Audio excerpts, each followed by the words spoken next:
Senator Hager, as we've been talking about this particular issue, a number of people who are supportive of this piece of legislation, who are in the legislature, have communicated the fact that they're very pleased that the consequence of this particular provision in the bill will force the closure of many of the clinics that are currently providing service in Texas today, and that in fact abortion services in Texas will be much harder to come by. Have you heard those statements made? I have not had a member come to me and say that to me directly. If they have to you, I have not had them come say that directly to me. I would suggest perhaps you read a little bit in terms of things that people have said in the media. I've been reading a lot in the last 3 weeks of all this. In the media, on social media, and other places. And of course, those of us who are against this bill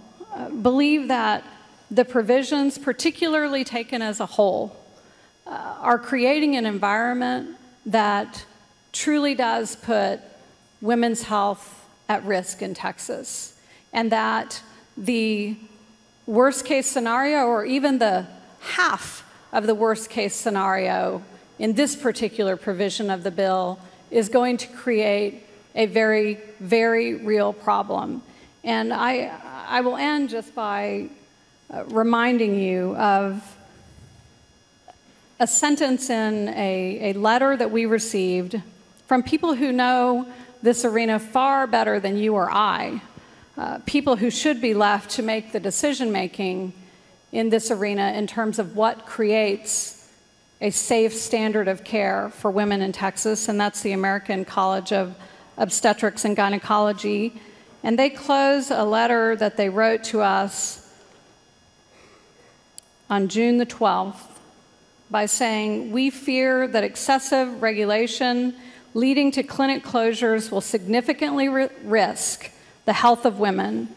The closure of freestanding clinics could lead to a resurgence of illegal abortion and the complications thereof, including septic abortion, hemorrhage, and maternal death.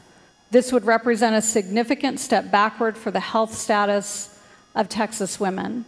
Senator Whitmire read to you earlier from a report about what's already happening in the border areas of Texas today, in large part because services are not available to them. And some believe, and some of these reports actually propose, have had a lot to do with the sonogram bill that was put in place last session and the impediments that that bill alone has created.